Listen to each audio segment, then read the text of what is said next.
कृष्ण कृष्ण हरे हरे राम राम राम हरे हरे हरे कृष्ण कृष्ण कृष्ण हरे हरे हरे राम राम राम हरे हरे हरे कृष्ण कृष्ण कृष्ण हरे हरे ललित वरदारी विठ्ठल श्री ज्ञानदेव तुकाराम माऊली ज्ञानेश्वर आनंदम परमसुखदम केवलं ज्ञानमुक्तिं द्वन्द्वातीतं गगनसदृशं तत्त्वमस्यादिलक्ष्यम् एकं नित्यं परमचलं सर्वधी साक्षिभूतं भावातीतं त्रिगुणरहितं सद्गुरुं नमामि विनायकं गुरुनौमि साग्रेणां विश्रुतं येषां चरणसान्निध्यात् जीवामृता भवन्ति सागरे वंशख्यातं ज्ञानदानपरायणं विनायकं गुरुमन्त्रीभो वन्दनीमुक्तये ज्ञानप्रतापविलसर्वजनामृतं च अद्वैतभावप्रदायितबुद्धिनिधस्य ज्ञानेश्वरसर्वमानवत्वमेव श्रीरङ्गनाथगुरुराय नमस्तुभ्यं श्रीरङ्गनाथं गुरुराजवर्यं मोक्षां ज्ञानदानैकलक्ष्यं प्रभावविशेखरनिवासिनं नमामि वेदान्तवेदान्तवरिष्ठम्। शब्दादी पंचविषय रूप सभासदी जागृतीत असताना यांना साक्षीरूप दीप प्रकाशित असतो. सुसुप्ती समय हे नसताना यांच्या अभावीही प्रकाशित असतोच. या ठिकाणी हा दृष्टांत समजावा. हे बघा, काल आपण बघितलं सूक्ष्म देहाची 17 तत्वे आणि आपण काल इथे जो नकाशा काढला त्याच्यामध्ये आपण 25 दिले. सूक्ष्मदेह म्हणजे लिंगदेह आणि त्याच्यामध्ये अंतःकरण पंचक हे कोणाचं आहे? आकाशाचं. आकाशाचं अंतःकरण मन, बुद्धी, चित्त आणि अहंकार. वायूचं कोणतं आहे? व्यान, समान, उदान, प्राण, कर्म. तेजाची कोणती आहे? की पंचज्ञान, स्तोत्र, त्वचा, चक्षु, जिव्हा आणि घ्राण. त्याच्यानंतर जलाची आहे कर्मेंद्रिय, वाचा, पाणी, पाच, शिष्ण आणि बुद्ध. आणि पृथ्वीची तत्वे जी दिली ती शब्द, स्पर्श, रूप, रस, गंध. आता हे झालं पंचकरणाच्या दृष्टीने. विचारचून हृदयामध्ये किती दिली? फक्त 17. त्याच्यामध्ये पंच प्राण, पंच ज्ञानेंद्रिय आणि पंच कर्मेंद्रिय, मन आणि बुद्धी. चित्त आणि अहंकार याचा मनामध्ये आणि त्या बुद्धीमध्ये काय केलेलं आहे? समावेश केला. आता या 25 तत्वाचा या ठिकाणी आपण विचार करताना का करायचं, याचं प्रयोजन काय, हा त्यातला महत्त्वाचा काय भाग आहे. याचं प्रयोजन हे आहे, हे मी नाही, हे माझे नाही, हे कळून घेण्यासाठी आपल्याला हे सर्व शिकायचं. त्याच्यानंतर त्यांनी दृष्टांत दिला. काय? कुठला दृष्टांत? नृत्यशाळेचा. नृत्यशाळा म्हणजे काय? की नाचण्याची शाळा. कारण नृत्यशाला हा दृष्टांत फार पूर्वीपासून आहे. पुन्हा राजदरबारामध्ये पूर्वी नृत्य असायचं. त्याच्यामध्ये किती जण सांगितले? 7 जण. कोण कोण? दीपक. दीपक म्हणजे कोण? दिवा. त्याच्यानंतर राजा, प्रधान, अनुचर म्हणजे सेवक, नायिका, वाजंत्री आणि सभासद. असे किती जण आहेत? 7. मग दीपक आहे. दीपक आहे म्हणजे त्या काळातील तिथले दिवे आहेत. राजाही आहे, प्रधानही आहे. मग आता हे शरीर एक काय की नृत्यशाला. हे आपलं शरीर जे आहे, या शरीराला विचारचंद्रोदय करते पंडित पितांबरजी दास यांनी कोणती उपमा दिली? तर नृत्यशाळेची उपमा दिलेली आहे. म्हणजे हे काय की एक शाळा आहे, नृत्यशाळा. या शरीराला कधी कधी घराची उपमा दिलेली आहे. आणि हे घर नुसतं एकटं घर नाही सांगितलं, ज्ञानोबरायाने सांगितलं की फार मोठे कुटुंब आहे. हे 24 तत्वाचे कुटुंब, घर वस्तीचे, तुटे बंध मोक्षाचे गुंथाडे येथ. काय म्हटले ज्ञानोबराय? हे काय आहे की घर आहे, किती तत्वाचं आहे? 24 तत्व सांगितले ज्ञानोबा. हे 24 आहे तत्वाचे, कुटुंब घर वस्तीचे. आणि एक कुटुंब आहे, हे जे काय आहे ते फार मोठं कुटुंब आहे. आणि इथे काय होतं की बंध मोक्षाचं जे गुंताड आहे हे काय होतं की तुटून जातं. मग आता याला नृत्यशालेची उपमा दिली. मग नृत्यशालेमध्ये पहिलं काय आहे की दीपक, त्याच्यानंतर कोण बसले असतो? राजा, त्याच्यानंतर तिथे प्रधान, त्याच्यानंतर अनुचर. अनुचर म्हणजे कोण? सेवक. कोण आहे? नायिका. परत कोण आहे? वाजंत्री. आणि परत कोण आहे की त्यांचे ते जे मंत्रिमंडळ असते सभासद ते.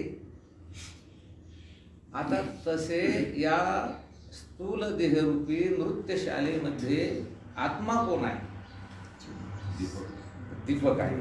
कोण आहे तो? दीपक. आत्मा. आत्मा म्हणजे असं दुसरं कोणी समजायचं नाही. आता इथून पुढे आत्मा म्हणजे कोण समजायचं? आपण जरा बिनधास्त असं काही असं समजायचं नाही. इथे किमान आपलं चिंतनापुरतं एरवी तसं समजायचं, परंतु व्यवहार करताना आत्मा म्हणून करायचं नाही. व्यवहार करताना पांडुरंग महाराज, लोबंद महाराज, बंडू महाराज हे असं म्हणूनच करावं लागेल. पण इथे आपण कसे आहोत? तर दीपासारखे आहोत. चिदाभास हा कोण आहे की राजा. चिदाभास जो आहे हा कोण आहे तिथे? त्यालाच काय म्हणतात? जीव. चिदाभास म्हणजे कोण? जीव. ज्ञानेश्वर माऊलींनी जीवन नृपाचे वारूपलानी हा शब्द घातलेला आहे. काय? जीव नृप. नृप म्हणजे कोण? राजा.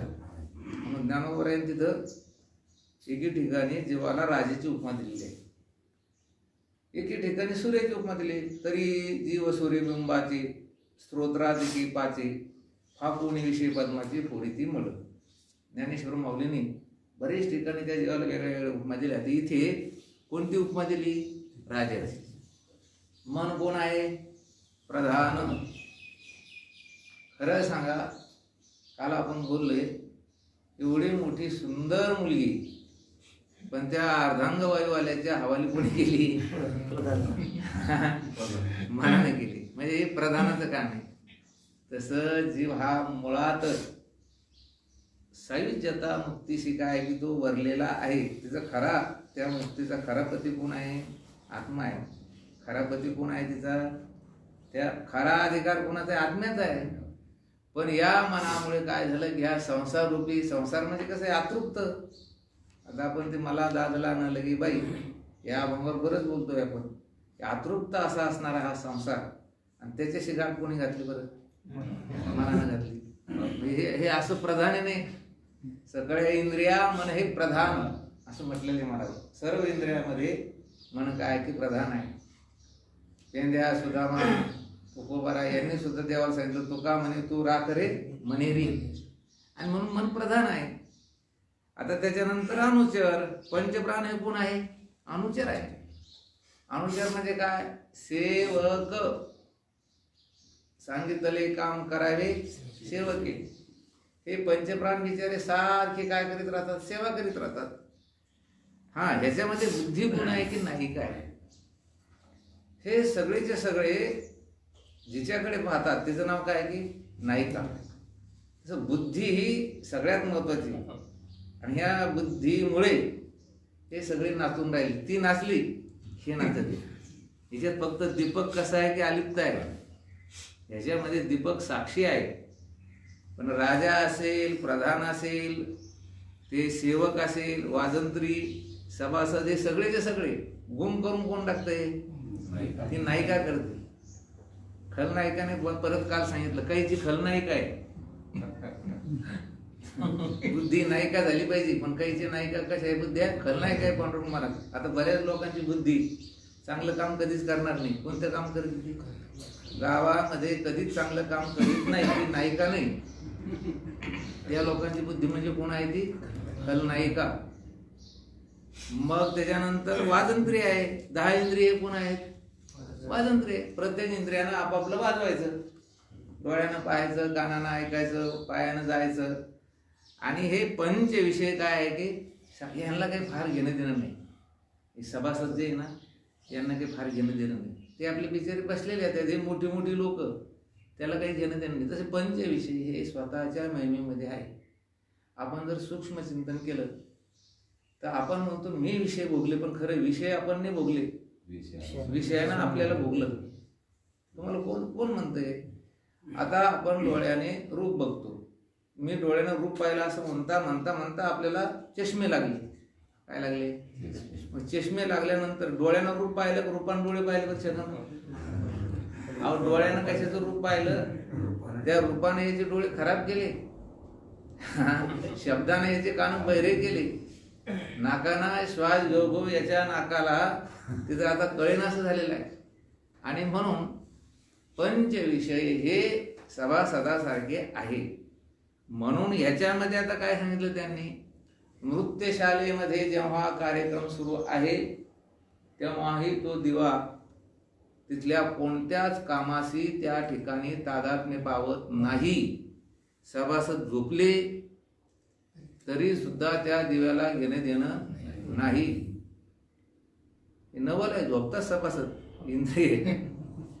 पुन्हा वाजंत्र्याचा ठेका ताल हे चुकलं तर ते सभासदाला, त्या नायिकेला, त्या अनुचराला वाईट वाटतं, परंतु त्या दिव्याला काही घेणं देणं, तुमचा स्वरात येऊ का तालात येऊ का ठेका चुकू, काही घेणं देणं नाही. का बरं? तो दीपक कसा आहे की त्या ठिकाणी साक्षी आहे.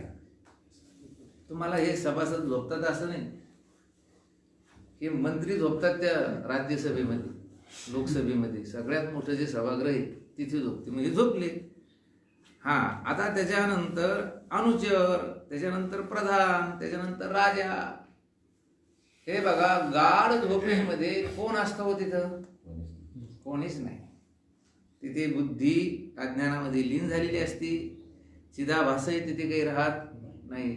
म्हणजे ती नृत्यशाला म्हणजे स्थूल देह हा एक नृत्यशाला आहे. आणि याच्यामध्ये असणारा चिदाभास, राजा, मन, प्रधान, अनुचर जे पंचप्राण आहेत, या ठिकाणी कुठल्याही प्रकारचं ते कार्य, पंचप्राण कार्य करतात, पण त्यातला प्राणच कार्य करतो. बाकीचे सुद्धा कसे की हे झालेले असते. मला काय म्हणायचं, तरीही सुद्धा तो दीप या सर्वांच्या अभावात जाणतो. म्हणजे जाणतो याचा अर्थ जाणतही नाही, तो कसा आहे की साक्षी रूपानं आहे. ह्याच्यामध्ये एक गोष्ट चांगली ध्यानात ठेवासारखी आहे की दीपाला साक्षी म्हणायची काही गरज नाही. दीपक हा साक्षी नाही, तो मुळातच कुटस्थ चैतन्य आहे, तो ब्रह्म चैतन्य. साक्षी म्हणायची काही गरजच नाही. पण कशामुळे साक्षी नाव आलं त्याला? की त्याला हे जेव्हा हे सगळे कामं कोणामुळे झाले? त्याच्यामुळे झाले. ते त्या ठिकाणी जे नाचगाणं झाले कोणामुळे झालं? त्याच्यामुळे झालं. आणि हे सगळे जरी गेले तरी त्याला त्या ठिकाणी त्याच्या अभावाच्या कालातही सुद्धा तो तिथे असतो. त्याचं काय असतं की तिथे म्हणजे ह्याच्याशिवाय ते काही होत नाही, आणि हा मात्र ते काही करीत नाही. याचं नाव काय आहे की साक्षी. असं माझ्या साक्षी देव स्वतः म्हणतो, हे मज ते स्तव झाले परी म्या नाही केले, ऐशे जेणे जाणितले तो सुटला गा, आणि ऐशे नाही जेणे जाणितले तो बांधला गा. हे मजचे स्तव झाले. आता मजचे स्तव झाले म्हणजे काय? देव म्हणतोय माझ्यापासूनच झाले. माझ्यापासून झालं म्हणजे त्याच्याशिवाय येत किंचित क्रिया घडत नाही. पण म्या नाही केली, काय परी म्या नाही केली. मग आता देव स्वतः म्हणतो हे सगळं माझ्याशिवाय झालं नाही, पण मी काही केलं नाही. आमुचा प्रकृती पहिलीकडील भाऊ, जरी कल्पने विनला कशी पाहू, तरी माझी हे सर्व व्हावं जे मी म्हणून. हे असं पाहायचं असेल तर कुणीकडे पाहायचं? प्रकृती पहिलीकडील भाव. विषय का चालला हे असं आपण जाणायला पाहिजे. मग याच्यामध्ये या नृत्यशाळेमध्ये जसं दीपक हा कसा आहे की साक्षी आहे, अनुचर, आता राजा, वाजंत्री, नायिका, हा सर्व कार्यक्रम त्या दीपकाच्या साक्षीने होतो. हे सर्व घरी गेले तरी तो दीपक काय की तिथे राहतोच. तसं जागृत, स्वप्न आणि सुषुप्ती ह्या तिन्ही ज्या अवस्था आहेत, तर तिन्ही अवस्थेमध्ये हा कुटस्थ आत्मा हा काय तिथे असतो. कसा असतो तो? हा काही करीत नाही, त्याच्याशिवाय ते होत नाही हे ठीक आहे, परंतु हा मात्र तिथे, म्हणून त्याला काय नाव आलं? साक्षी. नाही तर साक्षी हे साक्ष्य, साक्षी आणि साक्ष्य अर्धक्ष आणि य काय? साक्षी आणि साक्ष्य दृश्य आणि द्रष्टा. काय म्हणायचं? दृश्य असेल तर द्रष्टा नाव येतं. समजा दृश्य पदार्थ नाहीच, द्रष्टा नाव येईल का त्याला? नाही. प्रमेय असेल तर कोणतं नाव येईल त्याला? प्रमाता. ज्ञेय असेल तर काय नाव येईल त्याला? ज्ञाता. तसं साक्ष्य पदार्थ असेल तरच साक्षी. ज्ञात्यामध्ये स्वतः जाणतो आणि साक्षीमध्ये जाणत नाही. फरक एवढाच आहे. ज्ञातामध्ये तो काय म्हणतो? मी हे जाणलं, मी हे जाणलं, मी हे जाणलं, मी याला मला कळालं किंवा मी हे पाहिलं. साक्षीमध्ये तसं नाही. साक्षीची ही गंमत चांगली ध्यानात ठेवा की आता हा दीप कसा आहे? त्याच्यात हे याला तर तुम्ही आता विचारलं की रात्री कोणती ओवी होती प्रवचनाला, मी नाही माझा विचार आहे त्याला. बरं त्याच्याशिवाय प्रवचन झालं का आपलं? नाही. बरं आता कुठला विषय सुरू त्याला विचार. बरं जाऊ दे, आपण कोणी राहत नाही या हॉलमध्ये आणि त्यावेळेस तो राहतो का नाही? म्हणजे याचा अर्थ तो कसा आहे? साक्षी. आणि जाणतो म्हटलं मग तिथं काय झालं की ज्ञात.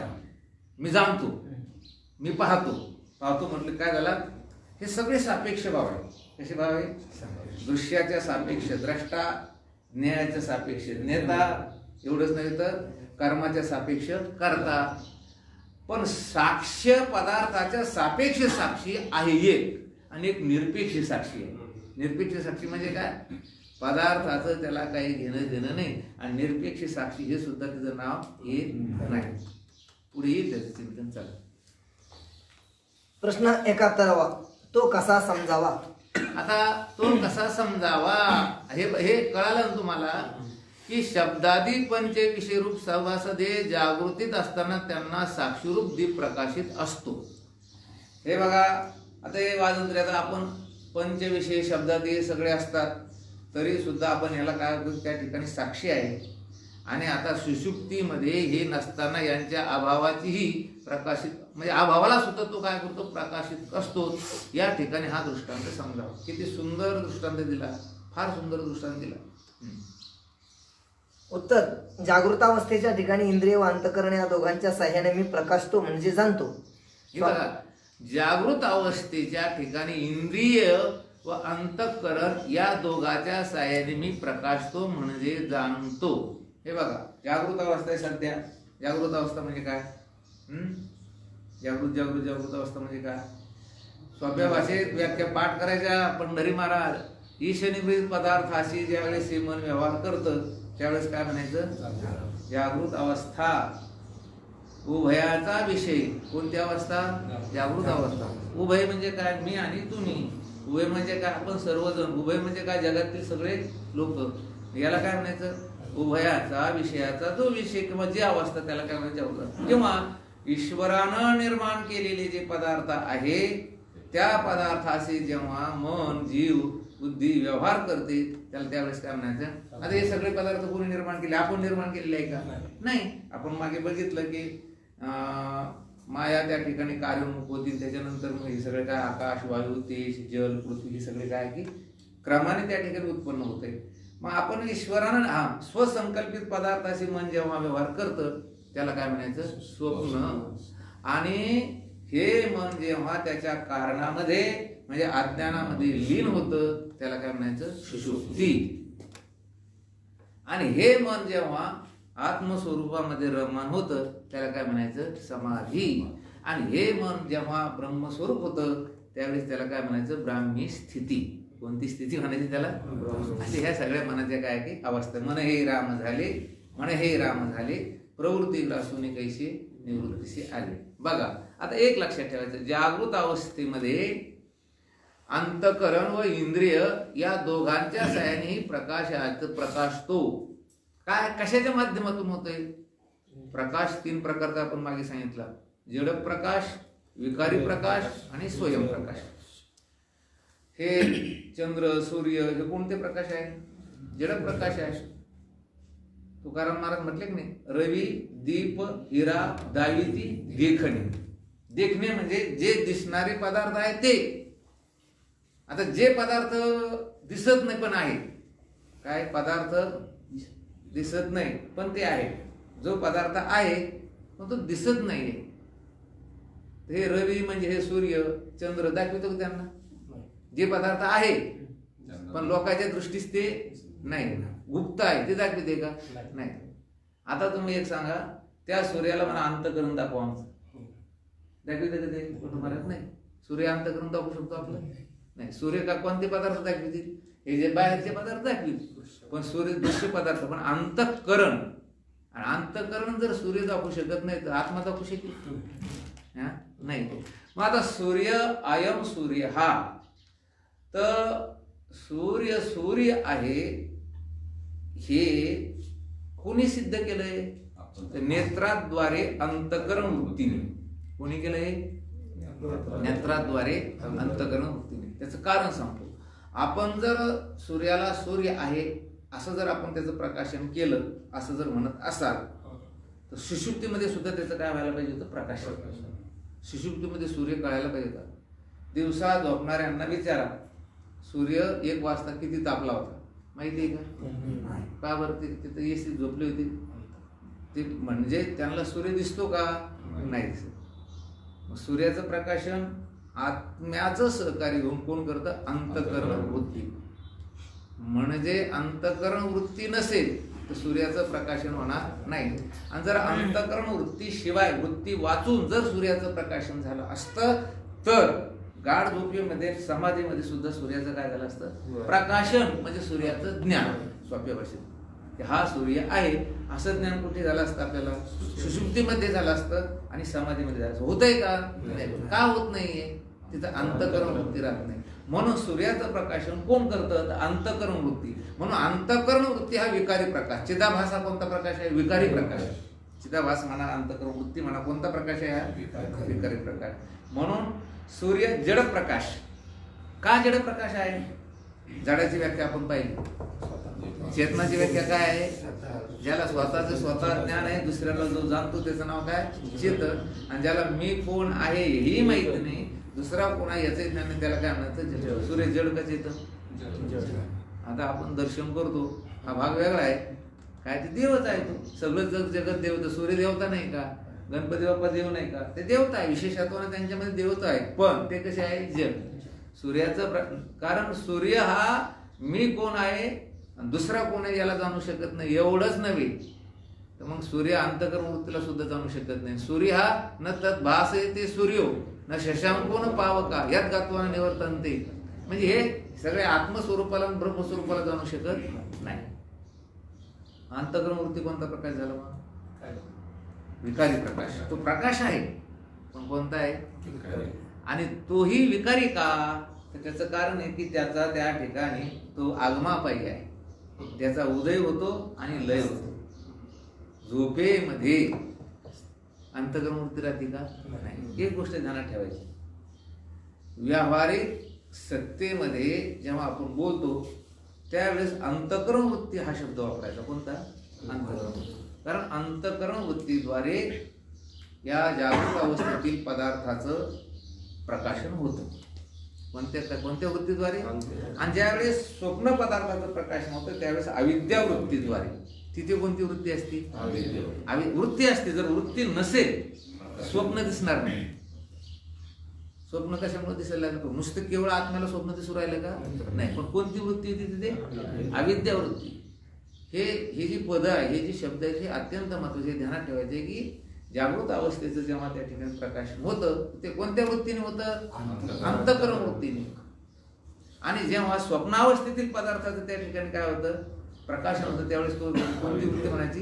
अविद्या वृत्ती. किंवा व्यावहारिक पदार्थाचं प्रकाशन करताना अंतःकरण वृत्ती आणि प्रातिभाषिक पदार्थाचं प्रकाशन करताना अविद्या वृत्ती. कोणती वृत्ती म्हणायची त्याला? अविद्या वृत्ती. आता रज्जू सर्पाचं जे प्रकाशन होतं ते अंतःकरण वृत्ती नाही. तिथे कोणती वृत्ती आहे? अविद्या वृत्ती आहे. प्रातिभाषिक पदार्थ आहे. कोणता पदार्थ आहे तो? प्रातिभाषिक. ईश्वराने निर्माण केलेला आहे सर्प. मग आपल्या अज्ञानाने भासलेला आहे तो. कोणाच्या अज्ञानाने भासलेला आहे? आपल्या अज्ञानाने. म्हणून याचा दृष्टांत आता या ठिकाणी जागृत अवस्थेच्या ठिकाणी इंद्रिय व अंतःकरण या दोघांच्या सहाय्याने प्रकाशतो. हे पक्क करून घ्या. जागृत अवस्थेमध्ये याला सहकार्य कोणाचं असतं? इंद्रिय आणि अंतःकरण वृत्ती. आणि मग यांच्या सहकार्याने तो काय करतो की प्रकाशतो. म्हणजे या सगळ्याचं प्रकाशन करतो. पण कशाच्या सहाय्याने बबनराव? अंतकरण आणि इंद्रिय ह्या दोघांचं सहकार्य त्याला लागतं. चला, स्वप्नावस्थेत मी इंद्रिय विरहित केवळ अंतकरणाच्या साह्याने प्रकाशतो. हा, आता स्वप्नावस्थेमध्ये मी इंद्रिय विरहित. स्वप्नावस्थेत इंद्रिय असतात का? जागृत अवस्थेमध्ये जे इंद्रिय असतात ती इंद्रिय स्वप्नावस्थेत असतात का? नाही. इंद्रिय विरहित, इंद्रियाशिवाय, इंद्रिया वाचून तिथे काय लिहिलं त्यांनी? केवळ अंतकरणाच्या साह्याने प्रकाशतो. ते अंतकरणाच्या तिथे परत एक लिहून ठेवा, अविद्यावृत्तीच्या साह्याने. कशाच्या साह्याने? आता आपण हे कसं आहे, थोडी बालवाडी शिकल्यासारखं शिकतो आपण, हा विचार करू दे म्हणून त्यांनी ती पदं घातली. काय? वर अंतकरण घातलं, खाली अंतकरण घातलं, परंतु तिथे अंतकरण वृत्ती राहतच नाही. स्वप्न पदार्थ जेव्हा प्रकाशन होतं त्यावेळेस कोणती वृत्ती असते तिथे? अविद्या वृत्तीच्या साह्याने. पण स्वप्नामध्ये इंद्रिय राहत नाही. स्वप्नामध्ये फक्त काय राहते की अविद्या वृत्ती राहते. वृत्ती राहतेच, पण कोणती राहते ती? अविद्या वृत्ती. जागृतीमध्ये इंद्रिय अधिक अंतकरण वृत्ती. आता जागृतीतील पदार्थाला तो प्रकाशन करतो कशाच्या सहकार्याने? अंतकरणाच्या आणि इंद्रियाच्या. स्वप्नावस्थेमध्ये तो इंद्रिय राहत नाही पण तरी प्रकाशन करतो की नाही? सदानंद महाराज, सदानंद महाराज बोला, घाबरत नाही हा. स्वप्नामध्ये जागे असता तुम्ही झोपलेले असतात? हा, झोपलेले असतात ना? पक्क पक्क पक्क सांग, झोपलेला असतात तू? मग झोपलेला जर आहे, आता तुला आम्ही दिसून राहिलो की नाही? आता दिसून राहिलो की नाही? मग जागा, आपण तू जागा आहे म्हणून आम्ही दिसून राहिलो, झोपलेला आहे म्हणून दिसून राहिलो? तो जागा आहे म्हणून दिसून राहिला. स्वप्नातले पदार्थ तुला दिसतात का नाही दिसत? मग जागा आहे म्हणून दिसू राहिले का झोपलेले म्हणून दिसू राहिले? मला कसं खरंच नाही. अहो, आपल्याला असे पदार्थ दिसतात, असे स्वप्नात दिसतात, पण आपण उगाच येण्यासारखं म्हणतो मी झोपलेलो आहे. आता खरं सांगा, असं जर बोललं तर मोदीने हे सगळे पागल नाही? कसं म्हणजे मी मुख्यमंत्री, मी पंतप्रधान आहे, मी राष्ट्रपती. त्यांना जर विचारलं तुम्ही, तुम्हाला स्वप्न झोपल्यावर पडतं का जागी असल्यावर पडतं? हा, अहो ते हे ज्ञानाची किती गरज आहे. अहो, मोठे माणसं झाले म्हणजे काय डोकेबाज झाले कसे? बाहेरचं ज्ञान आहे, पण हे जर चिंतन नाही कळालं तर ते म्हणते आम्हाला झोपल्यावर काय पडत आहे? अहो, झोपल्यावर स्वप्न, तू जर झोपला स्वप्न कसं काय पडले? हा, मन अज्ञानात लीन होतं हे म्हणणं, पण तुम्ही त्याला सगळीच लोक येडे झाले, सगळेच लोक म्हणून राहिले आम्ही झोपतो म्हणून त्याला आपण झोप नाव दिली. नाही आत्मा कधी झोपतो का? जर झोपला असता त्याने स्वप्नाला बघितलं नसतं, म्हणजे स्वप्नाचं प्रकाशन केलं. ज्या अर्थी स्वप्नाचं प्रकाशन करतो तो म्हणतो अरे दचकतो, तुम्ही वरडता, तुम्ही बरळता स्वप्नामध्ये. मग का बरळता? तर स्वप्नाशी प्रत्यक्ष तुम्ही व्यवहार करता, म्हणजे याचा अर्थ असा आहे की तुम्ही तिथे झोपत नाही. कळालं? जागृतीमध्ये जागृतीचं प्रकाशन तुम्ही करता, स्वप्नामध्ये स्वप्नाचे प्रकाशन तुम्ही करता. पण जागृतीमध्ये फक्त इंद्रिय आणि अंतकरण असतं, स्वप्नामध्ये इंद्रिय विरहित फक्त काय असतं? अविद्या वृत्ती असते. पुढची अवस्था सुषुप्तावस्थेत इंद्रिय व अंतकरण दोघांच्या साह्या वाचून केवळ मीच प्रकाशतो असे समजावे. बस. आणि सुषुप्तीमध्ये इंद्रिय जे आहेत ती राहत नाही आणि अंतकरण सुद्धा राहत नाही, पण मी असतो का नाही? कशावरून असतो? काय म्हणतो? सुखाने झोपलो होतो. आणि का हो, आम्ही रात्री एवढं सुंदर भोजन केलं का? मला कळालंच नाही राव, मला काहीच कळत नाही. हे जे अर्थी म्हणतो त्या अर्थी तिथे त्याला त्या अज्ञानाचं काय केलं त्यांनी? प्रकाशन केलं. मला काही कळत नव्हतं याचं प्रकाशन केलं. हे कळालं की नाही त्याला? मला कळत नाही हे कळतं की नाही? सिटी चौकामध्ये सिग्नल जवळ एक पोलीस आहे आणि त्याची ड्युटी आहे रात्री 9 ते सकाळचे 4. आणि मग काहीतरी कोणीतरी गुंडाची गाडी म्हणा काहीतरी अशी त्या ठिकाणी दादा लोकांची गाडी, गुंड लोकांची गाडी, त्यांनी काहीतरी अपहरण केलं, भानगडी केल्या. आणि मग त्याची जेव्हा इन्क्वायरी सुरू झाली सुरू झाल्यानंतर जुना काळ, आताचा काळ तर आता सगळं CCTV वगैरे आहेत समजा, पण जुन्या काळामध्ये तर त्याला त्याच्या बॉसनं विचारलं, त्याच्या मोठ्या पोलिसनं विचारलं साहेबांनी, करे रात्री 9 ते सकाळी 4 या दरम्यान अमुक अमुक नंबरची गाडी गेली काय? तो म्हणे हो. पण जी गुंडाची गाडी होती त्या नंबर जेव्हा विचारलं त्या बॉसने, त्यांना सांगितलं ही गाडी गेली नाही. म्हणजे दुसऱ्या नंबरच्या गाड्या गेल्या हे सांगितलं, पण ज्या गुंडानं समजा ते अपहरण केलं होतं ती गाडी काही तिथून गेली त्यांना सांगितलं ती काही गाडी गेली नाही. मग ही अमुक अमुक नंबरची चोरांची गाडी 9 ते 4 दरम्यान गेली नाही, ही जागा होतं म्हणून सांगितलं का जागा नव्हतं म्हणून सांगितलं? जागा होतं. म्हणजे या गाड्या गेल्या आणि ही गाडी गेली नाही. मग ही गाडी गेली नाही हा तिथं जागा होता, हा पहारा देत होता आणि म्हणून तो सांगू राहिला. तसं मला काही कळत नाही, हे कशामुळे म्हणून राहिला तो? हा जागा होता म्हणून, हा काही झोपला नाही म्हणून, मला काही कळत नाही असं ते म्हणून. हा जागृतीत कळतं का? म्हणे हो. स्वप्नात कळतं का? म्हणे हो. सुशुक्तीत मला काही कळत नाही. म्हणजे मला काही कळत नाही हेही कळतं, म्हणजे त्याचं सुद्धा तुम्ही काय करता की प्रकाशन. म्हणजे जागृतीचं प्रकाशन अंतःकरण आणि इंद्रियाच्या सहकार्यानं घडतं. स्वप्नाचं प्रकाशन इंद्रिया वाचून केवळ अंतःकरण वृत्ती किंवा अविद्यावृत्तीच्या सहकार्याने घडतं. आणि सुषुप्तीचं प्रकाशन तर इंद्रियही राहत नाही, अंतःकरण वृत्तीही राहत नाही, स्वतः एकटाच राहतो आणि फक्त त्याला त्या ठिकाणी त्याचं काय करतो की प्रकाशन करतो. पण हे कळत नाही म्हणून या अवस्था आहे. ही अवस्था काय?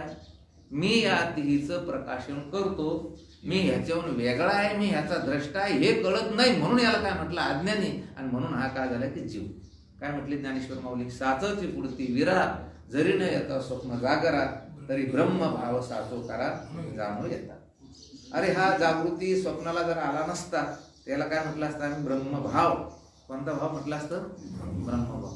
म्हणजे आपण इतके त्या ठिकाणी या सगळ्या जगाचे पुन्हा की प्रकाशन करते. आणि म्हणून आपण हृदयात दीपकासारखे आहोत. कशासारखे आहोत? नृत्यशालेमध्ये जसा दीप होता त्या दृष्टाला धरूनच हे चिंतन सुरू आहे. तसं आपण जे आहेत ना, ही जी नृत्यशाला आहे, मग स्थूल देह, सूक्ष्म देह, कारण देह, या सर्वांचे काय की प्रकाशन करते आहोत. प्रकाशन करते म्हटल्यानं तुम्ही स्वतः करता असंही अर्थ नाही, असंही अर्थ नाही. ते होतंय, ते त्याच्या दृष्टीने काय होतं? ते प्रकाशन, ती पावर आहे तेवढं त्याचं काय की सामर्थ्य. आता हा बल्ब आहे, बल्ब याचं काय करायला लागलं? प्रकाशन करून राहिला. त्याला काही घेणं नाही की तो स्वतः काय करू राहिला याच्यात? स्वतः काय करून राहिला? तो स्वतः काहीच करीत नाही, पण त्याच्याशिवाय होत नाही. तसं आत्मस्वरूप या 3 अवस्था, जागृत, स्वप्न आणि सुषुप्ती, या तिन्हीचं काय करतो? तो प्रकाशन करतो. प्रश्न 72. दुसऱ्या भाषेत जर बोलायचं झाल्यास याला अन्वय व्यतिरेकन याचं चिंतन करायला पाहिजे. काय? अन्वय व्यतिरेकन याचं चिंतन करायला पाहिजे. जागृतीतील पदार्थ स्वप्नामध्ये नाही आहे काय? तर स्वप्नातील पदार्थ जागृतीमध्ये नाही. पण स्वप्नातील पदार्थ जागृतीत नाही, जागृतीतील पदार्थ स्वप्नात नाही. पण जागृतीतील पदार्थाचं प्रकाशन जो करतो ते तुम्ही स्वप्नातही प्रकाशन करता. म्हणजे जागृतीतही तुम्ही आहे, स्वप्नातही तुम्ही आहे. आणि जागृतीतील स्वप्नाचे पदार्थ सुषुप्तीत नाही, पण तरीही तुम्ही तिथे त्या सुषुप्तीचं काय करता? प्रकाशन करता. आणि त्याचे 2 भाव आहेत. मी सुखाने झोपलो होतो आणि मला काही कळत नाही. मी जर सांगितलं की तो पोलीस चौकातला सांगतो की या नंबरच्या गाड्या गेल्या, म्हणजे मी सुखाने झोपलो होतो असं म्हणतो तो. आणि या नंबरची गाडी गेली नाही म्हणजे मला काही कळत नाही. ह्या 2 अनुभवावरून असं समजायचं की त्याला त्या ठिकाणी. मग काही लोक म्हणतील मग हे तिथंच का नाही म्हणला? कुठं? सुषुप्तीतच का नाही म्हणला? मला काही कळत नाही आणि मी सुखानं झोपलो होतो. अरे बाबा, तिथे इंद्रियाचं त्याला काय नव्हतं? सहकार्य नव्हतं. याच्यासाठी एक दृष्टांत दिलेलं दुसऱ्या अनेक ग्रंथामध्ये. एका बाईची, आता यावर्षी सारखा पाऊस काळ झाला, सर्व नदी विहिरी गच्च भरल्या नाही, वरून वाहू लागल्या. पूर्वीचा काळ होता, फार सुंदर काळ होता. पूर्वी अशी नळ योजना नव्हत्या. होत्या का नळ योजना? नाही. पूर्वी काय गावाच्या अगदी बाहेर एक तरी कुठं तरी पाणवठा म्हणायचे त्याला, विहीर असायची, आर असायचं, तिथे पाणी आणायला जायचं. एका बाईला काय की ती तिच्या नवऱ्याने तिला आणली पण नथ, त्यानंतर नथ. नथ म्हणल्यावर तुम्हाला माहिती आहे मग काय चालली ती नथ नाकात घातलं तर पाणी आणायची वेळ कशाला नथ न्यायला पाहिजे तिने, ती दाखवायची तिला. ती गेली आणि तिची काय झाली की नथ चुकून काहीतरी ढिल्लं झालं आणि ती त्या पाण्यात पडली. 40 फूट पाणी. ती नथ आता त्या काळामध्ये ती पाण्यात पडलेली नथ. आणि मग कोण कोण कोण मग पटीत पोहणारे आणि मग पटीत पोहणारे. आता पोहणारे मध्ये 4-5 प्रकार आहेत. पोहणारे एक प्रकार नाही आहे. काही घेत पोहतच नाही, काही की फक्त दुसरी कशी पोहते हेच पाहतो. काही घ्यायचं काय काय पूर्वी उन्हाळ्यात काय काय माशाची उन्हाळ्यात माहिती तुम्हाला काय बनव मला तुमचं काही खरं नाही पोहायचं. आमच्या मंडळीला विचारा उन्हाळ्यात दुसरी काही काय म्हणजे असे करंट लागायचं काही तिथं भीती नाही, खंबीच नाही तर करंट लागायचं काय. हे विहिरी असायचे आणि वरून उड्या मारायच्या. विहिरीच्या काठावरून उडी मारायची हौसने झाली तर ते मोठाचं बोल होऊन असायचं त्याच्यावर जाऊन म्हणजे तिथून हौसने झाली नाही पण वर जाऊन काय मारायचे उडी मारायची. काही मुलं पोहायचे आणि काही भित्री नुसतेच पाहिजे असे इकडं बाई इकडं बाई इकडं वरूनच ते काय करायला नुसते पाहिजे. काही काही बिचारे असे पोहायचे की त्यांना फक्त पाण्यात अशी उडी मारली फक्त कडेला धरता यायचं म्हणजे पोहत पोहत आले कडेला धरले निघले वर. त्यांना शिल्लक पोहणंच येत नव्हतं. बरं आहे ते समजा जे नाही पोहतात त्यांच्यापेक्षा ते बरं. काही काही मोठी विहीर असली की 5-5 वेळी मारायची 5-5 6-6 7-7 8-8. काही काही काय करायचे की ते वेढे मारायचे पण त्याला जर म्हटलं बुडी घ्या काही खालचा आणा नाही. बरं काही काय असे होते की वेढे मारायचे बुडी घ्यायचे पण तिथपर्यंत जाऊस तर जायची ती सोय नव्हती. पण खाली गेला ते डोळे उघडले त्याला भीती वाटायची लगेच वर यायचं. याच्यामध्ये हे सगळे पोहणारे नाही. वरून पाहणारे तर सोडूनच द्या पण उडी मारून फक्त कडेला येणारे हेही पोहणारा नाही. 5-5 7-7 10-10 ते वेढे मारणारा हाही सुद्धा पोहणारा नाही. नुसतं उडी मारून त्या वस्तूपर्यंत गेला पण भीती वाटली म्हणून वस्तू सोडून आला तोही पोहणार नाही. बुडी मारल्यानंतर ठाव घेतल्यानंतर ती जी वस्तू आहे ती वस्तू घेऊन जो येतो तो खरा काय आहे की पोहणार आहे. तसं आता हे आपण हे पोहणं शिकायचं हे विचार चंद्रोदय विचारसागर पंचीकरण गाथा ज्ञानेश्वरी हे कसं असतं हे पोहणं शिकणं आपलं संसाररूपी समुद्रातून पार कसं पडायचं किंवा मायारूपी जी मोठी भव नदी आहे किंवा भव विहीर आहे हिच्यातून काय करायचं आपल्याला आता पोहणं शिकायचं. आता कसं आहे पोहण्याचे एक प्रकार आहे ते पूर्वीच्या काळामध्ये हा श्रीमंत माणूस आणि आता प्रत्येक क्षेत्रामध्ये काय झाले की पोहणारे झाले. प्रत्येक क्षेत्रात शिक्षक झाले. पोहणारे म्हटल्यापेक्षा काय झाले शिक्षक झाले. श्रीमंत माणसाच्या मुलाला पोहायचं त्याला शेत नाही काय नाही बंगली भरते उद्योगपती. त्याने विचारलं आपल्या जालन्यामध्ये शिकविणारा कोण आहे शिक्षक कोण आहे. मग गेल्यानंतर सांगितलं बा त्याला कळालं त्यानं फोनवर बोलून घेतलं या म्हणे का तुम्ही एका मुलाला हे जसं ड्रायव्हिंग 1 महिन्याचं काय असतं कालखंड असतो एका मुलाला पोहणं शिकवायला किती दिवस लागतात काय नाही सांगितलं ना 1 महिन्याचं ट्रेनिंग येते एका महिन्यात मी शिकवतो. आणि आपले 3 मुलं आहे म्हणले आणि 3 मुलाला काय करायचं पोहणं शिकवायचं. किती पैसे घ्यायचे त्या सांगितलं काय देते 30,000 असतील असेल म्हणून मग एक काम करा जे काही टँक आहे तिकडे पाठवून द्या. पोहण्याचं काय म्हणते त्याला स्विमिंग पूलमध्ये पाठवून द्या. स्विमिंग टँक प्रत्येक गावामध्ये प्रत्येक शहरामध्ये आहे ते स्विमिंग टँक तिथं पाठवून द्या. नाही मग एखादं शेततळ आहे जवळच आपल्या जालन्याच्या बाजूला तिथं पाठवून द्या. कुठं पाठवून द्या मी तिथं पोहतो म्हणे का तुम्हाला कळत नाही म्हणे आमची मुलं एवढी मोठी नाजूक आणि तुम्ही त्या स्विमिंग टँकला तुम्ही त्या शेततळ्यावर तुम्ही व्हिडिओ बोलावता. आपल्याकडे 50 बाय 50चा हॉल आणि तुम्ही एवढ्याला गाद्या टाका त्याच्यावर शिकवण पोहणं. अरे मूर्खा ते गाद्यावर पोहणं शिकत नाही ते शिकवायला पाणी लागत काय लागायचं त्याचं काय म्हणजे आम्ही आता महाराज आमच्या घरी येऊन सांगा ना आम्हाला घरी येऊन त्याच्या घरी जाऊन मुक्त होत असतो त्याला कुठे यायला लागतं पोहणं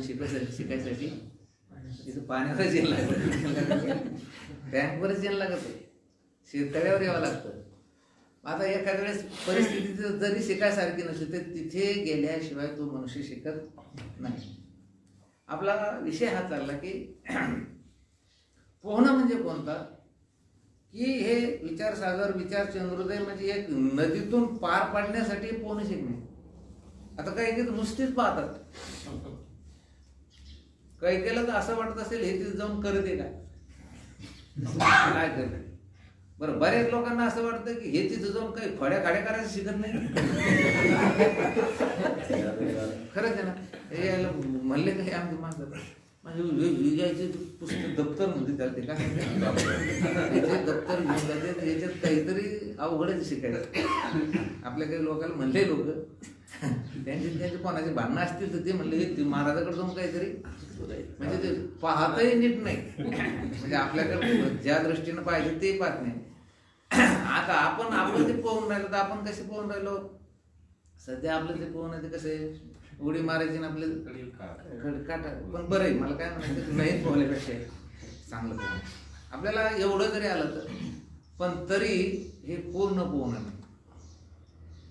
आणि तंतोतंत पाठ होणं म्हणजे वेळी मारणे. काय मारणे?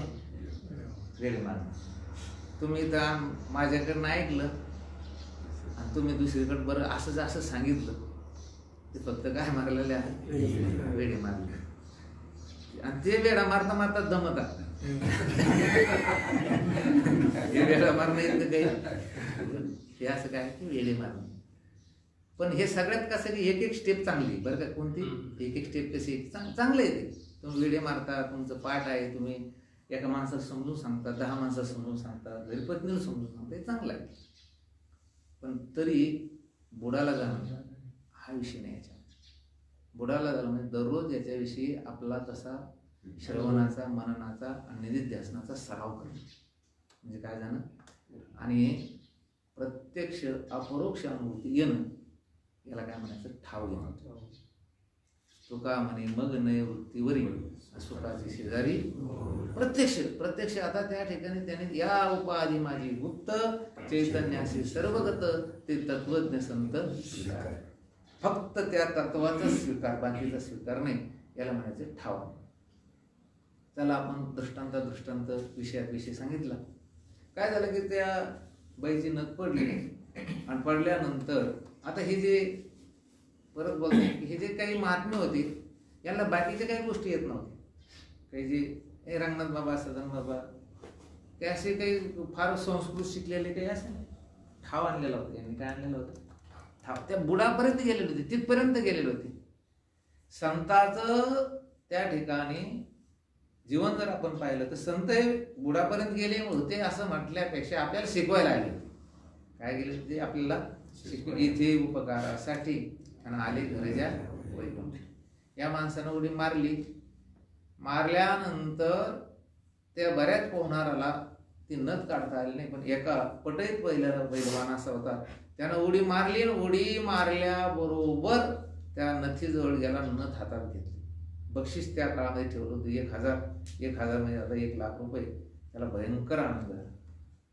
आणि एवढा आनंद झाला की त्याला तिथंच ओरडून सांगावं वाटलं की नथ सापडली असं सांगावं वाटलं. म्हणजे आनंद झाला की नाही त्याला? एवढा आनंद झाला की बाबा आता 10 पोहणाऱ्यांनी उड्या मारल्या, त्यांना नथ घेता आली नाही, पण मला मात्र नथ सापडली. किती आनंद झाला असेल, भयंकर आनंद त्याला झाला. पण तो आनंद त्याला तिथे सांगता येणार. त्याच्या तोंडात पाणी जाऊ लागलं म्हणून बहिणेक मारले. हा सांगा मला तुमचे हा हे गोष्ट तुमच्या कोथमिरी कारले हे बरं आणि हे ध्यानात राहत नाही. काय त्याच्या तोंडात पाणी जाऊ लागलं ना. मग ते सांगा ना का तसं त्याच्या तोंडात पाणी जाऊ लागलं की नाही म्हणून सांगा ना ते तो.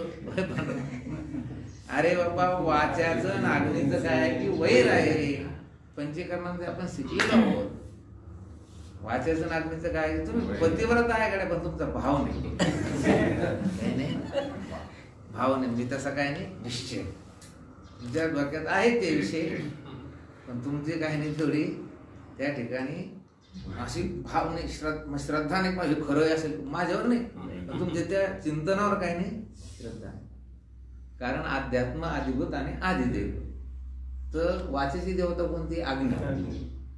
म्हणजे अग्नी आहे आदिदैवी, वाचा जी आहे ते आहे आध्यात्मिक, आणि बोलणं हे आहे आदिभौतिक. असं असं हे काय आहे की त्यांचं ते वात, पाणी, पात, दूध, शिसणे तीन तीन तीन तीन पंचीकरणामध्ये त्याचं आलेलं आहे.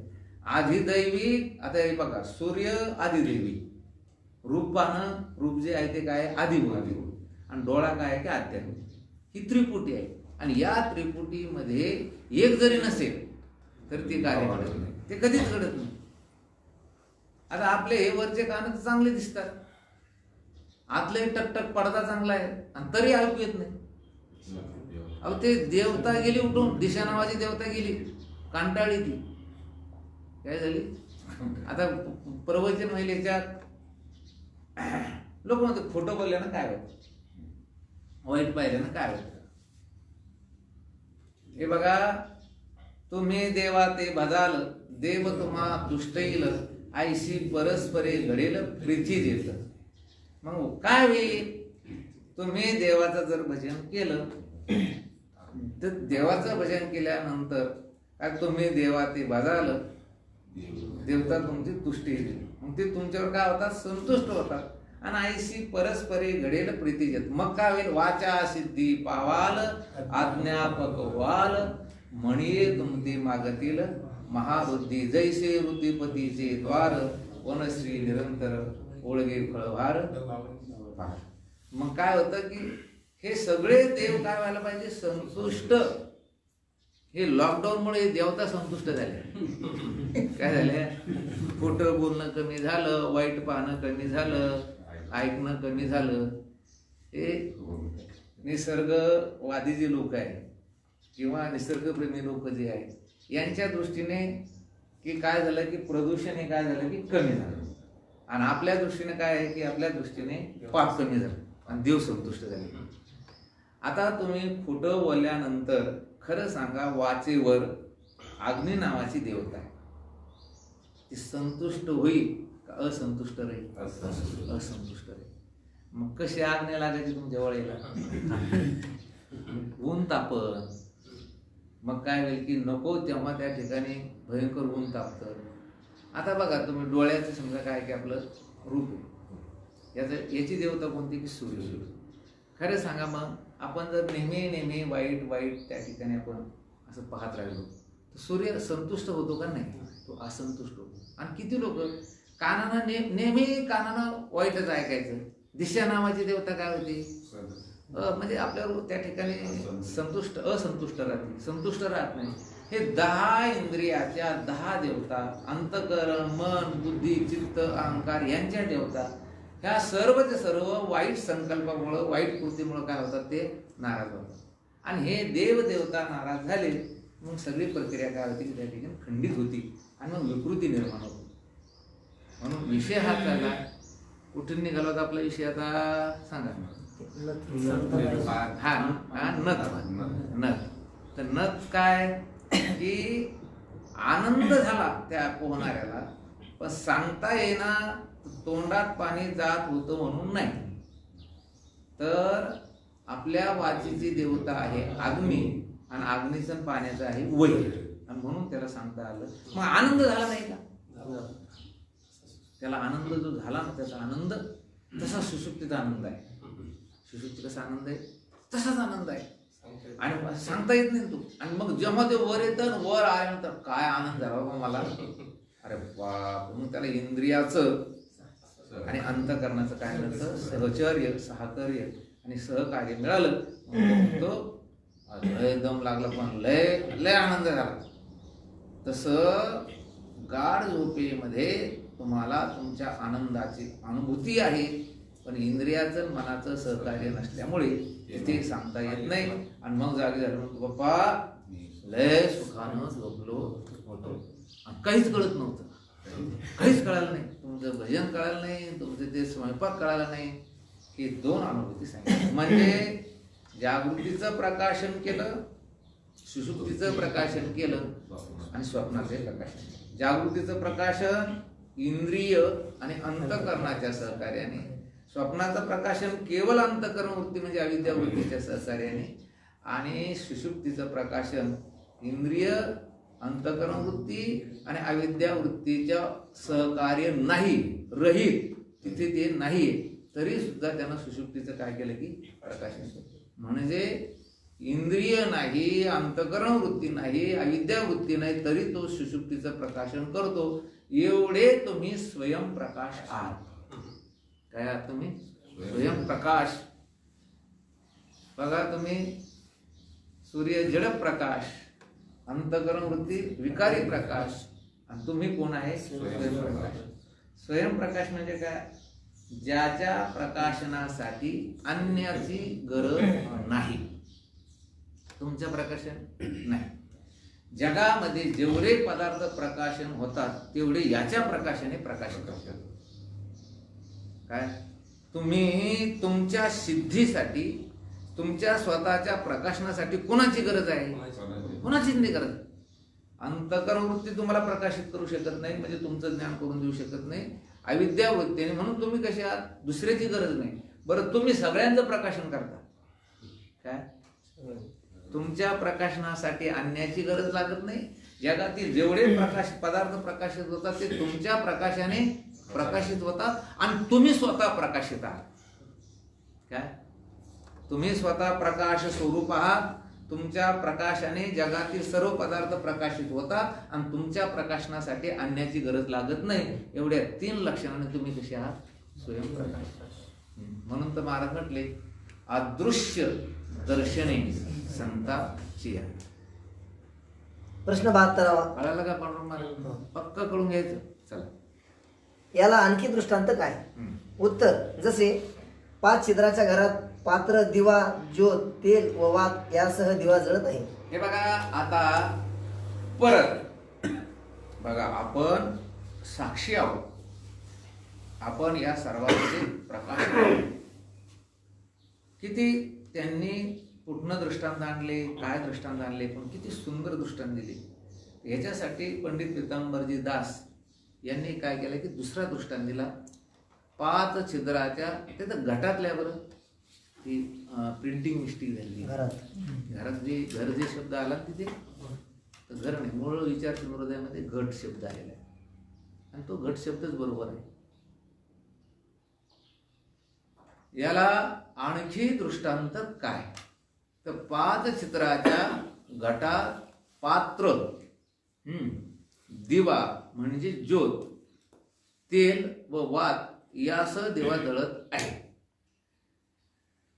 आपण तुम्हाला प्रयोग करायचा असेल तर बाबांना सांगा, गाडगं करा चांगलं तयार. कसं? मोठं गाडगं करा, आणि त्याला काय करा, 5 भोक्षे पाडा, वरून झाकून ठेवून द्या. आता छिद्र 5 आहे, दृष्टांत सुरू आहे.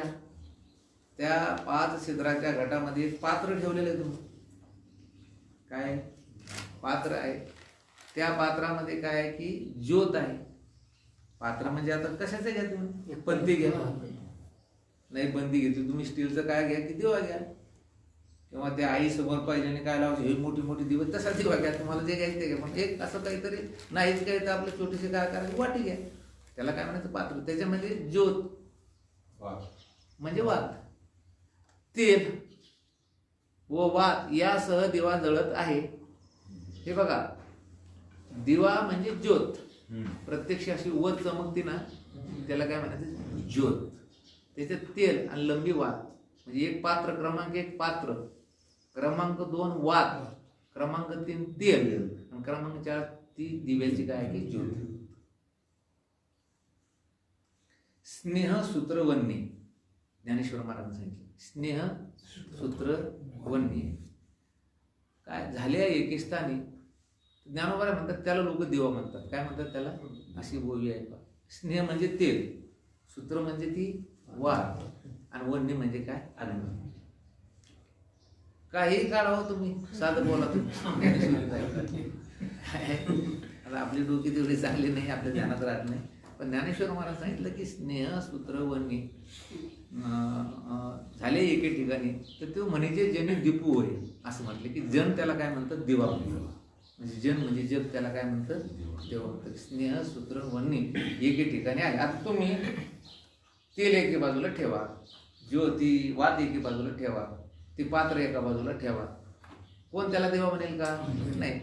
ज्योती म्हणजे वात, ते पात्र आणि तेल एके ठिकाणी आल्यानंतर अग्नी घेतला आणि त्याला लावलं की लोक काय म्हणतात? त्याला दिवा. दिवा. आता एक घट आहे आणि त्या घटामध्ये एक पात्र आहे, त्या पात्रामध्ये तेल आहे आणि त्या पात्रामध्ये वात आहे. कशाची वात? आपली कापसाची वात आहे. आणि त्याला आपण काय लावलं की त्या ठिकाणी अग्नी लावल्यानंतर मग काय होतं की त्या ठिकाणी तो दिवा म्हणजे ज्योत. त्याला काय म्हणजे? ज्योत म्हणजे वरची, हा ज्योत म्हणजे ती वात नाही. तेल, वात आणि ज्योत आणि पात्र हे किती झाले? 4. हे ध्यानात ठेवा. हा दीप ज्योत, तेल, वात, पात्र यासह घराच्या अंतरावयवास आणि छिद्रास प्रकाशून घटाच्या बाहेर प्रत्येक छिद्राच्या सन्मुख असलेल्या अनुक्रमे विना, पुष्पगुच्छ, मणी, रसपात्र व अत्तराची बाटली या सर्वांना छिद्रद्वारा प्रकाशित करतो. याप्रमाणे हे बघा, आता एवढा दृष्टांत चांगला कळून घ्यायचा. नाही कळत तर परत मला एकदा विचारावं. गाडगा आहे, घट आहे, मोठा घट आहे, त्याला 5 छिद्र पाडलेले, वरतून त्याचं झाकण ठेवलेले, पण आत एक असं छोटं पात्र ठेवलेलं आहे, त्याच्यामध्ये तेल ठेवलेलं आहे, त्याच्यानंतर एक वात लावलेली आहे आणि वातीला काय केलेलं आहे की त्या ठिकाणी ती तयार झाली. आता त्या ज्योतीने, त्या दिव्याने काय केलं की घटाच्या आतील सर्व भाग प्रकाशित केला.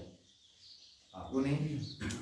त्या दीपाने, त्या ज्योतीने काय केलं की घटाच्या आतला जेवढा भाग असेल तेवढा प्रकाशित केला नाही. कुठला भाग सोडलाय का? नाही. कारण त्या घटाच्या आतून ह्यांच्याकडनं काही ठिकाणी जास्त भाजले गेलं, थोडं काळसर झालं, काही ठिकाणी कच्चं राहिलं, थोडंसं ते लालसर म्हणजे काय वेगळा रंग झाला, काही लालसर झालं, काही काळसर झालं, काही पांढरा राहिला. कुठल्या? आतल्या बाजूला घट. म्हणजे काय झालं की त्या आतल्या दिव्याने घटाच्या आतील प्रत्येक जो भाग आहे सर्व कण त्याचं काय केलं की प्रकाशित केलं. आणि पुन्हा तो प्रकाश जो 5 छिद्राच्या बाहेर गेला. कुठे गेला? आता इथे घट ठेवला, दरवाजा बंद केलेला आहे, घट असा मधामध्ये आहे आणि मग काय झालं की मधामध्ये असेल किंवा स्टूलवर असेल आणि मग काय केलं की त्याच्यामध्ये जो देवा ठेवला, 5 त्या छिद्राच्या द्वारे प्रकाश वगैरे आला. एक प्रकाश जो गेला ते एका छिद्रातून जो प्रकाश गेला तर खुंटीला विणा लटकविलेला होता. काय लटकविलेला होता? विणा. तर एका छिद्राच्या प्रकाशाने विणा दिसला, दुसऱ्या छिद्राच्या प्रकाशाने काय दिसलं त्या ठिकाणी? पुष्पगुच्छ. एक असं पुष्पगुच्छ दुसरीकडे असं ठेवलेलं होतं. तिसऱ्या छिद्रातून काय झालं की एक मणी ठेवलेला होता, मोठा असा गळ्यातला म्हणा कोणता तरी मणी, तो मण्याचं प्रकाशन झालं. आणि तिसरं जे छिद्र होतं त्याच्यात एक चहा घ्यायचं किंवा ग्लास घ्यायचं म्हणून ग्लास, किंवा चहा घ्यायची बसी, रसपात्र म्हणजे पाणी घ्यायचं किंवा पातळ पदार्थ घ्यायचं एक पात्र दिसलं. आणि 5वं जे छिद्र होतं त्याच्यातून काय दिसले? अत्तराची बाटली. काय दिसलं? हे बघा, हे काय आहे? याच्यात शब्द, स्पर्श, रूप, रस आणि गंध. म्हणजे विणाचं प्रकाशन केलं म्हणजे शब्दाचं प्रकाशन. विणा आवाज देतो का नाही? पुष्पगुच्छ म्हणजे कशाचं? स्पर्शाचं. मणी म्हणजे रूपाचं, रसपात्र म्हणजे रसाचं आणि अत्तराची बाटली म्हणजे गंधाचं. तिथे असं विनाकाराने लिहिलं त्यांनी त्याच्यामधून ते असं पंचविषय जे आहे ना, तर पंचविषयाचं काय केलं की ते प्रकाशन केलं. शब्द, स्पर्श, रूप, रस आणि गंध. इतके हुशार झाले म्हटलं काय पाठ सांगायचं. त्याचं काय केलं त्यांनी? प्रकाशन केलं. प्रकाशित करतो का नाही तो? हा. आता त्या दिव्याने काय केलं? आतला भागही प्रकाशित केला आणि बाहेरचे छिद्र होते त्या छिद्राच्या द्वारे सुद्धा त्यांनी बाहेरचं काय केलं की, आणि या 5च्या पलीकडे प्रकाशन नाही. अरे काय सांग मला तो होता? शब्द, स्पर्श, रूप, रस, गंधाच्या नंतर काय आहे? काहीच नाही. याच्यानंतर काहीच नाही. 5शिवाय दुसरं जग म्हणजे पंचविषय. सोप्या भाषेत जगाची जर व्याख्या करायला लागली ना वेगळ्या प्रकारचे, पण पंचविषय ज्याच्यात आहे त्याचं नाव काय आहे? जग. म्हणजे पंचविषयाच्या बाहेर काही प्रकाशन करू शकत नाही तुम्ही. काय तिसरं थोडंच काही दिसणार आहे? रूपात म्हणल्यावर सगळे ते रूपच आलं. कारण शब्द जेवढे असतील मग ते चांगले वाईट वैदिक लौकिक सगळे शब्द कसे झाले ते शब्दाच्या ह्याच्यात आले. गंध चांगला सुगंध दुर्गंध हे सगळ्यात आपण त्या तर्कसंग्रहामध्ये शिकलेलो आहे. रूप किती आहे गंध किती आहे सगळं त्याच्यात शिकलेलो आहे. चला याप्रमाणे सूर्य रूपाने सर्व ब्रह्मांडास प्रकाशित करतो. हा आता सूर्य रूपाने सर्व ब्रह्मांडास प्रकाशित करतो म्हणजे काय आहे की हा आपण आता समजा सूर्य कोणाला प्रकाशित करतो? आता सगळ्या ब्रह्मांडाला प्रकाशित करतो की नाही? इथे काय सांगितलेलं आहे की तोच देव काय करतो? सूर्य रूपानं संपूर्ण ब्रह्मांडाला प्रकाशित करतो. या सूर्यामध्ये जे तेज आहे ते सूर्याचं आहे का स्वरूपाचं आहे? स्वरूपाचं आहे ना माऊली. ते कोणाचं आहे? आपल्या अंतःकरणामध्ये जी कळण्याची शक्ती आहे, बुद्धीमध्ये जी जाणून घेण्याची शक्ती ही कोणाची आहे? स्वरूपाची आहे, चैतन्याची आहे. कारण बुद्धी कशी आहे? जड आहे का चेतन आहे? जड आहे. आणि तिच्यामध्ये आता पायामध्ये ती शक्ती नाही, हातामध्ये ती शक्ती नाही, डोळ्यामध्ये ती शक्ती नाही, केसामध्ये नाही. 25 तत्व आहे स्थूल देहाचे, त्याच्यामध्ये ती शक्ती आहे का? नाही. मग बुद्धीमध्येच का आहे? बुद्धी शुद्ध सत्व गुणाची आहे. म्हणून हे कसं आहे की आता हे आपण घर बंद केलं आणि घर बंद केल्यानंतर 5 खिडक्याला 5 काचा बसवल्या, एकेला निळी एकेला पांढरी एकेला पिवळी. सारखा प्रकाश बाहेर येईल का वेगळा वेगळा येईल? वेगळा वेगळा येईल. का बरं? मूळ प्रकाश वेगळा वेगळा आहे का? ते काचेमुळे आहे. तसं ब्रह्म हे संपूर्ण जगाचं काय ते अधिष्ठान आहे. आणि सूर्यामध्ये असं सामर्थ्य आहे की त्या अधिष्ठानाचं सामर्थ्य घेऊन जगाचं प्रकाशन करायचं. कोणाचं प्रकाशन करायचं? बुद्धीमध्ये सामर्थ्य काय आहे? आत्म्याचं सहकार्य घ्यायचं आणि पंचविषयाचं काय करायचं? प्रकाशन करायचं. आणि सूर्यामुळे काय? सूर्य काय विशेष आहे? सूर्य काय की एक देवता आहे. सूर्य चंद्र वरून हे सगळे काय की वेगळ्या वेगळ्या, पण त्याच्यामध्ये स्वतः ते सामर्थ्य नाही. ते सामर्थ्य कोणाचं आहे? ब्रह्मचैतन्याच्या सामर्थ्याने सूर्य हा सर्व ब्रह्मांडास काय करतो की प्रकाशित करतो. पुढे महातेजोमय सामान्य रूपाने सर्वव्यापी आहे. हे बघा, महातेजोमय अस्ति भाती प्रिय या रूपानं तो सर्वसामान्य रूपानं कसा आहे की व्यापक आहे. सूर्यामध्ये विशेषत्व नाही, बुद्धीमध्ये विशेषत्व नाही, पण सामान्य रूपानं सगळीकडे. हे बघा 3 महत्वाचे मुद्दे लिहून घ्या तुम्हाला. अस्ति ही प्रत्येक पदार्थामध्ये आहे. ब्रह्माचं जे सदत्व आहे, सामान्य स्वरूप जे प्रत्येक पदार्थामध्ये जे अस्ति आहे ना, अस्ति आहे, सदत्व किंवा अस्ति ही प्रत्येक पदार्थ सामान्य रूपाने आहे. अस्ति हे किंवा सदत्व हे प्रत्येक पदार्थामध्ये सामान्य रूपानं प्रकाशित करते किंवा आहे.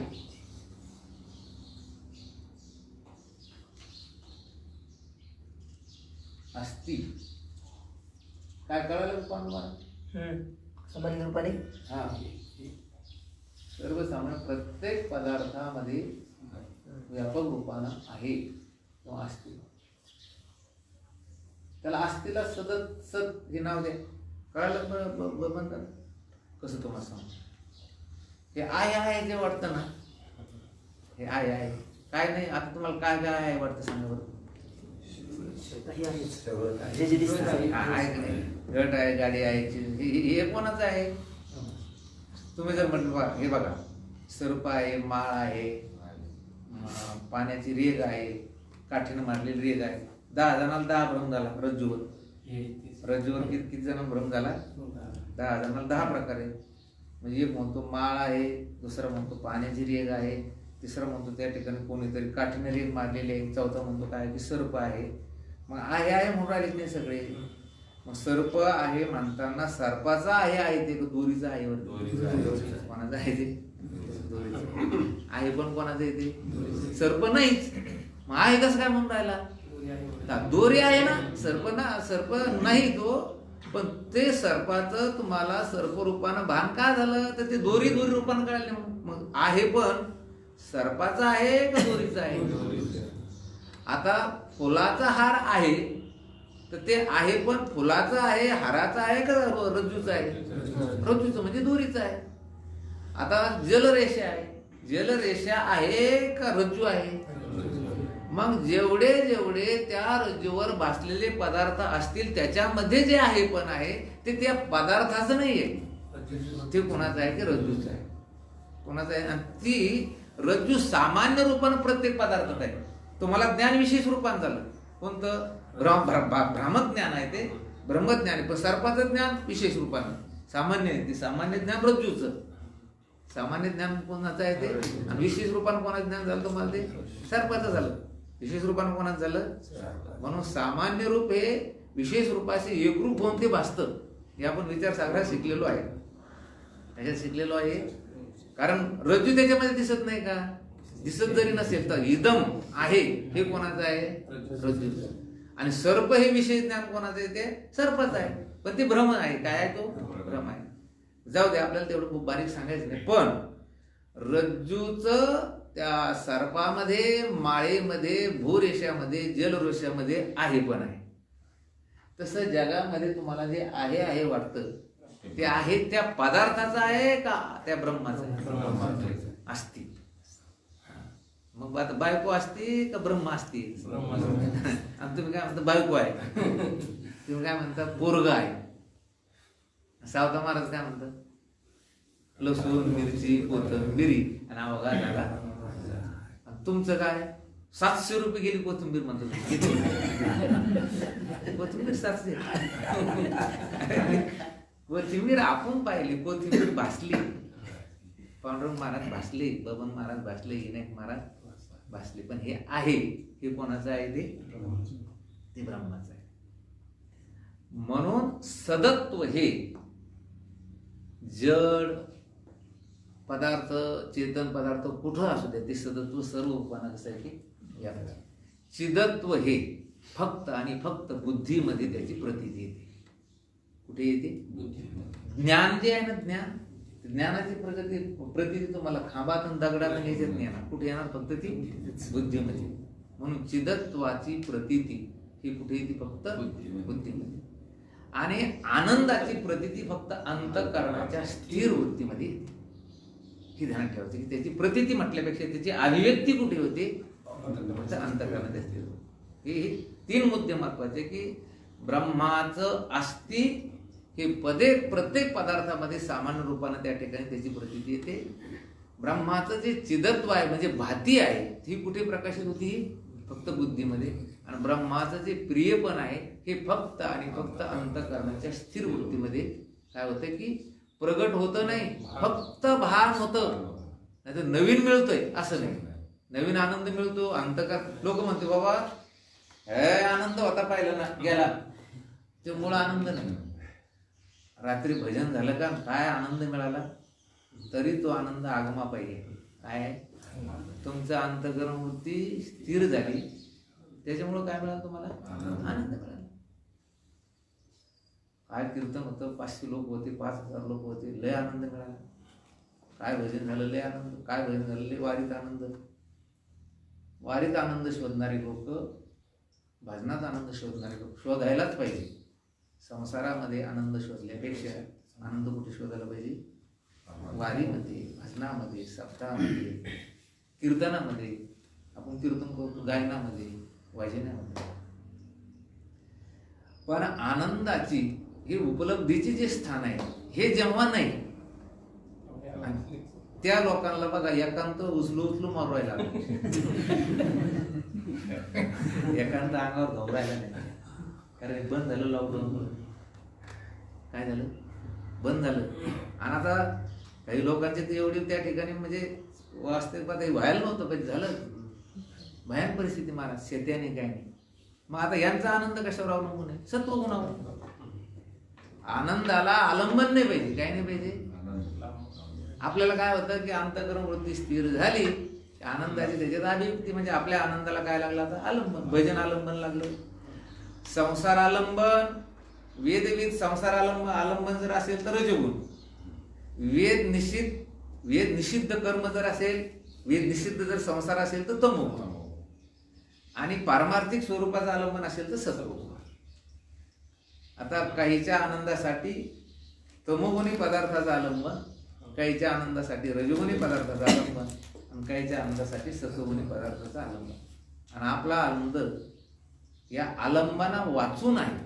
आपल्याला कुठल्या प्रकारचं आलंबन किंवा माध्यम लागत म्हणून अंतःकरण वृत्तीच्या स्थिरतेमध्ये फक्त त्या आत्मानंदाचं भान होतं, म्हणजे अभिव्यक्ती प्रगटीकरण होतं, फक्त तिथं दिसतं.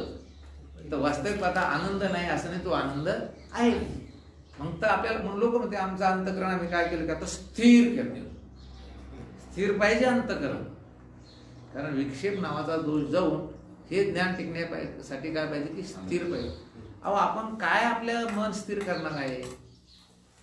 चांगदेव महाराज किती दिवस 6 महिने समाधी घ्यायची, 6 महिने. याच्यापेक्षा अंतःकरणाची स्थिरता कोणती असेल. अंतःकरणच नाही, एकदम समाधीस्थ. पण तरी सुद्धा तो आनंद प्रगट होण्यासाठी त्याला आलंबन काय लागले, समाधी. आणि आपला आनंद कसा आहे, समाधी हरीची समसुखे विन न साधेल जाण. म्हणून इथे त्यांनी लिहिलंय की काय लिहिलं, पंचज्ञानेंद्रिय, इथे सूर्य रूपाने सर्व ब्रह्मांडास प्रकाशित करतो आणि महातेजोमय सामान्य रूपानं सर्वव्यापी आहे असा आहे. तो अस्ति भाती प्रिय रूपाने सर्व. साधो साधो साधो म्हणजे काय, शुक याज्ञवल्क दत्त घेतील मुनी आणि हरिशी जाणून हरिच जाय. अस्ति भाती प्रिय ऐसे पदी तिन्ही आणि एका जनार्दनी.